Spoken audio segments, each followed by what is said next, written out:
Good day, viewers. Welcome to a new edition of 30 Minutes, the interactive program of Trust Television with me, Manir Dan Ali. Our guest today is a national commissioner with the Independent National Electoral Commission, INEC, Malam Muhammed Haruna, who has just finished supervising the conduct of the FCT polls. Malam Muhammed Haruna, welcome to the program. Thank you very much for the invitation. What's your take on this just concluded assignment on the FCT, the elections that have been, the turnout is so poor, 15% of the total number of people who registered, 1.6, and then you just had barely 200,000+ people who turned up to vote. Well, turnout has been a very, very serious issue. But I'm often surprised that INEC is often blamed for that, because INEC's basic responsibility is civic education, to tell people how to vote. Yeah, of course, it's also our responsibility to ask people to go out and vote. But the onus for turnout lies with the political parties. They have members. At least when they give us list of their members, they are in their hundreds, if not millions. So they are the ones we can't tell people go out and vote for XYZ. And the bit that we will do, of course, we can do a bit more. But let's take, for instance, yesterday's election. We did almost practically everything you needed to do for people to turn out. We sent SMSs to those whose phone numbers were those you had. We sent SMSs to them to remind them and then tell them where their polling units are. We pasted the voters register and told them, go and check the vote. This was a week before, so that you can go and check just to confirm where your polling unit is, so that when you go to the place, you don't have to be looking around for your polling. So all these things we did. But how come as a voter in the FCT, I didn't get any of those messages? I know people close to me said they had messages which were telling them that their voting area has been changed to so-so place. Well, I guess because it's a mass text, we were using the service providers to do that. So it's possible that maybe they missed you out of this. But certainly all those on our voters, we gave them their numbers to reach. You are shifting the blame to the political parties. What of the rest of Nigerians who may not necessarily be members of any political parties? Is it because people are just getting fed up with democracy, with elections, that they see no point in even turning up to vote? Well, that could also be partly an explanation. You know, the frustration, you said, my vote doesn't make any difference. If I go there, that's where probably INEC comes in. People think, their votes don't count, and they blame that on INEC. But that's not even the politicians themselves, their performance, electoral cycles, year in, year out, they make promises, they don't fulfill the promises. So people begin to wonder, what's the point of going to vote? But you see, election is so the stakeholders are virtually everybody. Part of the blame also should be shared by the civil society organizations. They focused so much on INEC. Fair enough, they should focus on INEC since they were the ones that conduct the elections. But they don't focus enough on the political parties. We conduct secondary elections. The political parties conduct primary elections. Literally, that's what primary elections, because they are the ones that will come up with the candidates. The most important elections for bringing up the candidates for the elections. It's the candidates they bring up that we will have to deal with. So if there is no internal democracy in the political parties, that's where the problem starts from. And the civil society organizations, the media, they don't give as much attention to the primaries that political parties conduct than they do the general election, because, of course, obviously, general elections are the ones through which the contestants can get the power. But the materials themselves that are produced by the political parties ought to focus more attention on that, because that's the foundation. So will this very poor outing in the FCT in terms of the turnout for the election, 15% of the registered voters, will it result in some soul searching in INEC, or you just gloss over it? No, but of course we cannot gloss over it. It's our responsibility. So we'll debate and, research more to find out what else we can do, because it's really, really very important turnout. And unfortunately, unlike, is it Australia, there are some countries where voting is compulsory. But almost universally, except a few countries, it's voluntary. So and if people don't think it's worth their while, they won't come out. Even when there's holiday, even when, like in the FCT, the minister just declared a curfew, which meant people couldn't leave a lot of areas. Maybe if your voting area is different from where you reside, you can't vote. Oh, obviously. If your voting area is... So maybe this is one of the things we ought to look into. In South Africa, for instance, they don't shut down the country when they are voting, so you can move around. So, but you know, every country has its own peculiarities. Maybe we think people, if you remember, they will vote more than once. They will go to this place. So that's why we said, okay, don't move beyond where you registered. But what is the use of the electronic register, that you have to show your card, your name has to be on the list before you even get ticked to collect the ballot papers? You remember these curfews started before Beavers. Now with the Beavers, it's not possible because the biometrics is either your face or your finger, and it's unique to you. So even if you have 100 PVCs, they are all useless because you will have to present yourself. Then you're using our Beavers, we accredit you through either your facial or your fingerprint. So that one is, but to come back to that, let's be fair to INEC. It was a vast improvement. You know, the last election, if you remember, was in February 2022. Actually, this election would have held 2024 2025 last year. Yes. Because they were elected under the old 2010 electoral law. And at that time, the tenure was 3 years. But they were sworn in under the 2022 Electoral Act. So that's why they now had an extra year. That's why we're conducting the election. During the last election, half the number turned up.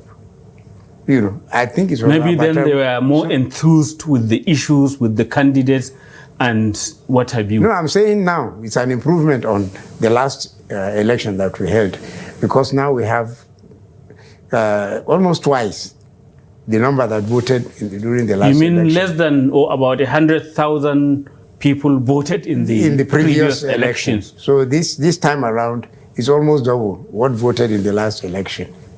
The percentages may not, because of course there is an increase in the number of voters. You remember those who came of age at 18, you know, they all, so we probably have about maybe 40, I don't know the exact numbers now, more new voters in addition to the old one. So that increases, of course, the denominator, but still, you know, it's an improvement. Definitely it's an improvement on our performance last time around. Will you say that your conduct of the FCT elections, the one place in Nigeria where INEC itself conducts local council elections, does that in any way commend you to the calls by some that let all elections, including local elections nationwide, be conducted by INEC instead of state electoral commissions?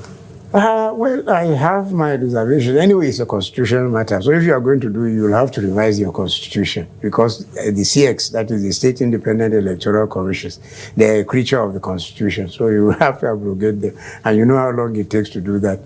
So, and in any case, you know, sometimes I wonder, it's like a paradox. You complain about INEC, but then you turn around and say, INEC, take over local government elections. Well, it's people in those states who think that comparatively, maybe INEC is slightly better than the state independent electoral commissions. Yeah, well, people forget there's no system that we haven't tried. Once upon a time, INEC used to conduct local government elections. And people were still dissatisfied. They were still dissatisfied. So it's like heads you lose, tails you lose. You know, any which way you look at it. How did INEC see the first way in which candidates in Buhari and Abuja Municipal of the PDP were kind of forced to, like, not stand for the election, because we had this news on the eve of the election, 2-3 days, that the candidates in Buhari of the PDP and in Abuja Municipal of the same PDP had been kind of convinced, more like coerced, by the FCT minister to like step down. Did INEC acknowledge that, or it didn't matter to It's INEC? not an issue for us. What the candidates that the parties bring up, and if, of course, they are overruled, for instance, those that are coerced, to quote your word, if they went to court and they were able to, of course, the time is so short, and they were able to convince the courts that they were coerced, of course, the INEC's duty will be to abide by what the courts have said. So what they do behind the scene, we have our rules, we have our regulations. So long as those ones are not violated, we have no issues. So that was why, as far as you are concerned, those candidates in these two councils were still valid candidates in those places, even though there was this development that they have stood down for other candidates. No, I don't understand, stood down. Yes, there was an announcement that the PDP candidates in Buari and in Amak, Abuja Municipal Council, have stood down in favor of the APC candidates in those two councils. And they said that it was midwifed by the FCT minister. He convinced them that it was better they don't stand for the election. Well, remember, the Constitution, it even provides for no contest. That is why there is only one candidate. So whether they were coerced or not, we don't know. As far as we are concerned, those that were on the platform, those that they submitted, those are the ones that we had to deal with. But going into the general election, do you foresee a situation whereby maybe the president will be the sole candidate if there is this kind of arrangement where just on the eve of the election, some people will come out to say, no, I'm not contesting again because of XYZ? Well, that's the realm of politics. It's for them. As far as INEC is concerned, what is important is the provisions of the Constitution. And if there's a provision for sole candidature, there are steps that you should take. We will follow those steps. But are there such provisions for now? I wouldn't know. Let's go to the new electoral law. You spoke about the importance of the primaries, and one of the things that new law has done is to say that there should be direct primaries. Is INEC trying to come to grips with that? Well, it's there already. The old law gives three options: direct, indirect, and consensus. Now, in their own wisdom, they eliminated indirect and left it with direct and consensus. So meaning all members of each of the parties that is standing for election can vote for their candidates, will participate in the selection of their candidates. That is for direct. The only alternative. The indirect one is the one with the delegates. With the delegates. The infamous delegates. The infamous delegates Get vote at high. Personally, I'm even more comfortable with those three options, because with the consensus now, you could have a situation where the coercion that you talked about, and if you cannot prove that there is coercion, there is nothing you can do about it. But it's now the only alternative to direct. But the good thing about direct is that every member can now participate in the choice. He doesn't have to give his mandate to somebody else to go and do it on his behalf. So, and what it means, of course, is that they have to submit their list of their membership to INEC, so that when we go to monitor their primaries, we will have the list with us, and that shouldn't be much. If INEC has right now voters register of over 93 million from the last, with the CVR that we are doing now, that is continuous voters register. It's possible we may add another 10 million. So that you are looking at over 100. I don't think all the political parties, I don't know what, the numbers they have, in terms of the numbers, so but they say more than millions. It shouldn't be a problem for them to be able to have a register. Digital register, which we can easily cross-check. So that in a sense could even make things easier for us. My only worry is if they opt for the consensus thing, that a lot of things could be going on at the table that you don't know about, and we can only deal with what is out there on the table. Very interesting point there, but I guess it's time for us to go on a short break and resume the conversation thereafter. Viewers, it is 30 Minutes, the interactive program of Trust Television, and our guest today is a National Commissioner of the Independent National Electoral Commission, INEC, Malam Muhammed Haruna. Welcome back. It is still 30 Minutes, the interactive program of Trust Television, coming to you from Trust Television itself. And our guest today is Malam Muhammed Haruna, INEC National Commissioner in the headquarters here in Abuja. Malam Muhammed Haruna, I want us to dwell a bit more on this new electoral law, which has incidentally cut down the number of days between when you have to announce the next election date. It's cut down 2 months, when it just happened, maybe should I say a few days after you made your own announcement of the next date of the elections, which in themselves were controversial because some were saying it will be during next year's fasting for Muslims and what have you. So now with this new 300 days window, what are you going to do? Well, it's going to make things a little bit more difficult for us. You see, one of the biggest achievements of the commission under Professor Mahmood Yakubu was this 360 days, the 1 year, so that gave us enough room to plan. For the first time, at least since 1999, we were able to print all the ballot papers we needed, all the resources we needed inside. Within Nigeria? Within Nigeria. Not outside? Not outside. We used to print them outside. You remember, it was almost like midnight, 2029. When you had to postpone an election? Because if you went to the airport, it was like a nightmare.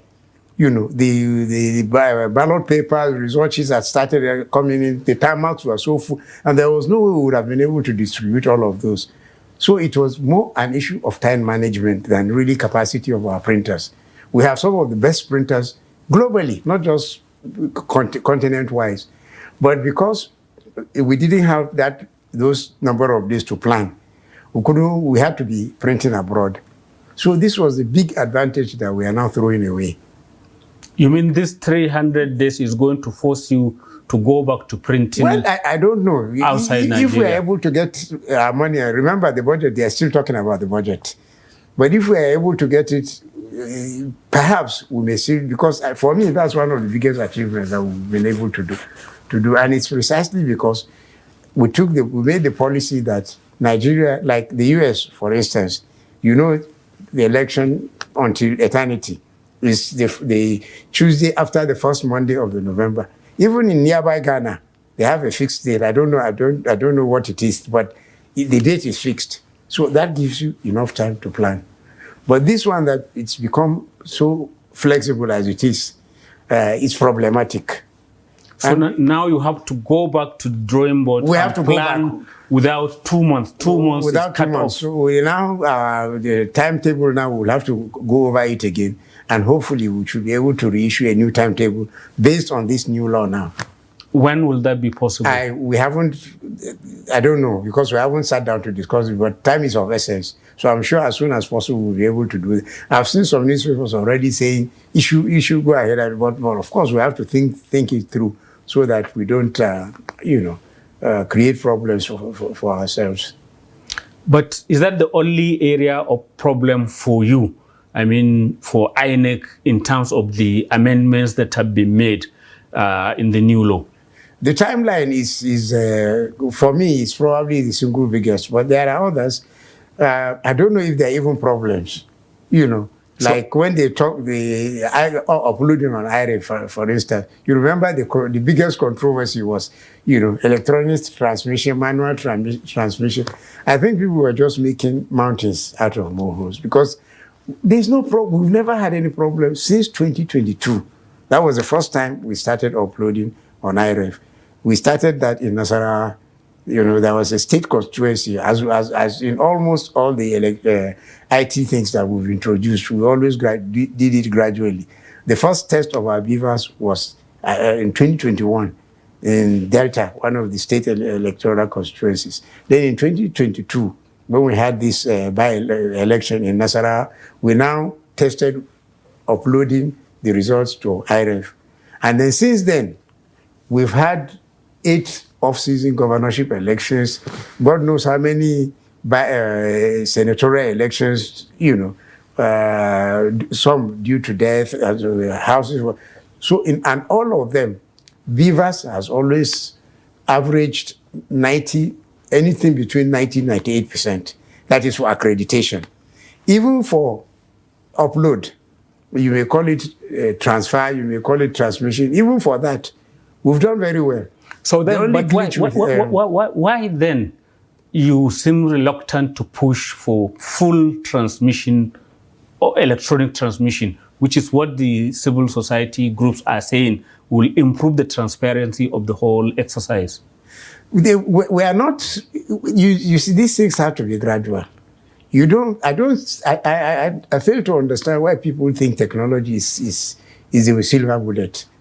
It will solve every problem. There will always be glitches. So what is important is you do it gradually.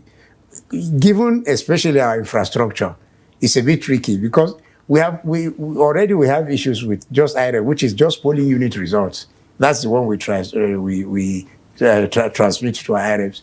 Now, when you do collation at the ward level, you have to add up all the polling units that are in that ward. It's that one now that you now want us to also transmit, And, So what's the problem? Because on the other hand, even in this recent FCT elections, we've seen in the social media people showing that some of the results were altered, some additions were made to the original thing. So if there was the immediate transmission, maybe those kind of things wouldn't have arisen. But the same reason why there were some alterations. What makes you think there will be alteration even after we've added them up? Well, because it's assumed you are doing it in time, you are doing it in the presence of agents and other observers and all what have you. So it's not like when you have the chance to maybe go somewhere in some corner and alter. No, so also it's IREF. But remember, the old law says in case of conflict between what we've transmitted and what was hand carried, we go for what is transmitted. For the simple reason that it's a PDF, it's a picture. You cannot manipulate pictures. So if there are, but in between hand carrying it from the polling unit to the ward, some things may happen. So that's why we were for that. The new law seems to have reversed the whole thing. So that should even be more problematic than with just transmitting from the polling units. So you seem to say that actually the new law has given rise to new problems that maybe may not be obvious now, but you in INEC can see it could be a source of worry. It's possible. It's possible. In any case, for me, the problem in this country, to me, it's like the English say, bad workman quarreling with his tool. We have not even tested this 2022 Electoral Act enough. It hasn't gone, this is the only first, it hasn't done even a second electoral cycle. And yet we've already repealed it and come up with another one. But for me, there have been enough guardrails to stop this kind of, if only inside ourselves we'll do the right thing. So the main problem is we as the workmen, not the tools that we're using. Of course, tools, you have to have the right tool. But so you don't think that maybe this electoral transmission, the transmission via the internet of the results will help even guard your own reputation as an independent arbiter? It can help, but the bottom line is our own attitude. The Germans, you can't be more technically advanced than the Germans. They don't trust electronic. They still insist up to tomorrow. I understand they even have a law against using electronics. It's the same old paper and pencil. That's what they use. India, people often compare us to India. It's like comparing apples with oranges. India, they don't do electronic transmission. They do electronic voting, but the machine itself is hand-carried to where they are collated. And people forget that in India, there are small constituencies. They don't have nationwide constituencies. It's the leader of the party that wins. His colleagues will gather around and say, so since you are the leader, you are now the prime minister. But each one of them, that's why they say it's first among equals. Each one of them is just representing one small constituency. And that's where the voting is done. And then they are all added up. In your own case of INEC, your first among equal is still facing some controversy. That's the new INEC chairman. There are people who have called for his removal because of what he has done in the past, that he's been the lawyer over this Christian genocide matter. Is there any conversation going on around this issue within INEC, or is a non-issue? Of course, it's an issue. But for me, what is important, it's important what you've done in the past. But I think it's more important what you do in the future. We all have our biases. We all have our prejudices. The important thing is, do you allow it to get in the way of your being objective in your current assignment? It's something that, we'll have to give him the benefit of doubt. So you mean you as colleagues are giving him the benefit of the doubt? We didn't bring him here. It's not our prerogative to nominate, and therefore that's the prerogative of the president and, of course, of the Senate to confirm. And they've gone ahead in their own wisdom to do that. That was before the matter came to light, probably the issue of his being the lawyer that provided the legal brief on that matter. The issue came to light only because he was now chairman of INEC. If he wasn't, maybe nobody would have even known about it. So as far as you are concerned, you are all with him? Do we have a choice? He's the chairman. The government is the chairman. The government, those who appointed him are those that will consider all the issues that were being raised. And at least so far, being as a national commissioner, the elections that we've conducted so far, the meetings we've had so far, I'm inclined to give him the benefit of doubt. Thank you very much, Malam Muhammed Haruna, for coming onto the program. Thank you very much for inviting me. Viewers, that's the end of this edition of 30 Minutes. Keep a date with us.